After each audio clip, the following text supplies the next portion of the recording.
चला तर post office मध्ये तुम्हाला परीक्षा न देता कशा पद्धतीने गव्हर्नमेंट जॉब आणि सरकारी नोकरी कशा पद्धतीने लागू शकते आणि तुम्हाला परीक्षा ही न देता तुम्हाला कुठल्याही प्रकारची मुलाखत द्यायची नाही, फक्त तुम्हाला 10वी पासवर तुम्हाला गव्हर्नमेंट सरकारी नोकरी जॉब आणि केंद्र शासनाचा जॉब लागणार आहे. कुठल्याही प्रकारचे एक्झाम नाही, कुठल्याही परीक्षेचा मेरिट लिस्टची घेणं देणं कुठल्याही प्रकारचं नाही.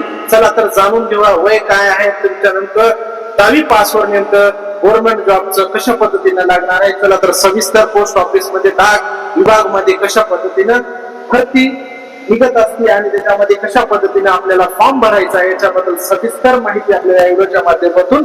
मित्रांनो, पोस्ट ऑफिस मध्ये 10वी पासवर उमेदवारासाठी मोठी भरती निघाली आहे.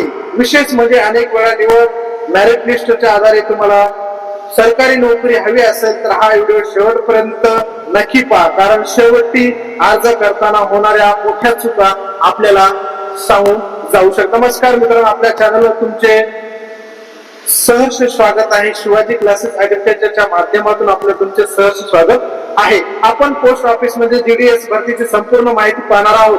पात्र, वयमर्यादा, पगार, अर्ज प्रतिक्रिया आणि निवड पद्धत याबद्दल सविस्तर माहिती घेणार आहोत.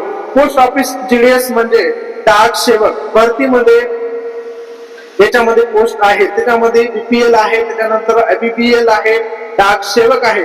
अशा पद्धतीने 3 पद्धतीनं डाक सेवकामध्ये भरती निघत असते. या पदाकडे निवड झाल्यानंतर पात्र, वितरण, पोस्ट ऑफिसचे कामकाज आणि ग्राहक सेवा अशी कामे करावी लागणार आहे. डाक सेवक मध्ये जे पत्र व्यवहार जे असतात, ज्यांच्या ग्रामीण भागामध्ये त्यांचं मोठ्या प्रमाणामध्ये काम असतं, ते पोस्टाचा व्यवहार जे असतो त्यांच्या वाटप करण्याचं काम त्यांच्यामध्ये केलेलं असतं. या भरतीमध्ये उमेदवार 10वी उत्तीर्ण असणं आवश्यक आहे. स्थानिक भाषेचं ज्ञान असणे गरजेचं आहे. तसेच संगणकाचे मूलभूत ज्ञान देखील आवश्यक आहे. म्हणजे ज्या तुम्ही राज्यामध्ये फॉर्म भरत आहात त्या राज्याची तुम्हाला बोली भाषा असणं आहे. महाराष्ट्रामध्ये तुम्ही जर फॉर्म भरत असाल तर मराठी, हिंदी, इंग्लिश या पद्धतीने याच्यामध्ये करतात, किंवा तुम्हाला कॅम्प्युटरचं एमएससी झालेली किंवा CCC याच्या माध्यमातून झालेलं असले तर तुम्हालाही त्याच्यामध्ये हे दिलेले जातं. सर्वसाधारण 18 ते 40 वर्षापर्यंत राखीव वर्गासाठी उमेदवार शासन नियमानुसार सूट दिलेली असते. म्हणजे ओबीसी असाल, एसटी असाल याच्यामध्ये त्यांच्यामध्ये सूट देण्याचं कार्य करत असतात. या भरतीमध्ये अनेक वेळा 10वीच्या गुणाच्या आधारे मेरिट लिस्ट लागत असते.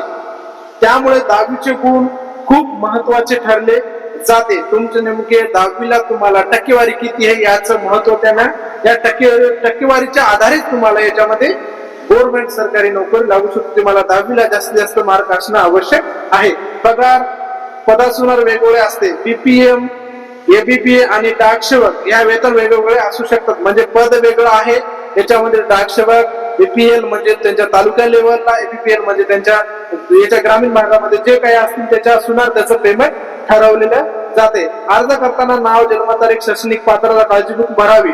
चुकीची माहिती दिल्यास अर्ज रद्द होऊ शकतो. मित्रांनो, पोस्ट ऑफिस मध्ये भरतीबद्दल ही माहिती तुम्हाला उपयोगी वाटली असेल तर व्हिडिओला लाईक करा, चॅनलला बेल आयकॉन दाबा. अशाच सरकारी नोकरी विषयी अपडेटसाठी आपल्या चॅनलला लाईक करा, फॉलो करा आणि जास्तीत जास्त हा विद्यार्थ्यांपर्यंत पोहोचित करा जे सरकारी नोकरीची आणि गव्हर्नमेंट जॉबची तयारी करतात, न कुठल्याही प्रकारची एक्झाम देण्यासाठी तयार आहेत. आणि याच्यामध्ये मोठ्या प्रमाणामध्ये ज्या विद्यार्थ्यांचं 10वी पास झालेले आहे त्यांचं 18 वर्ष पूर्ण कंप्लीट झालेले आहे.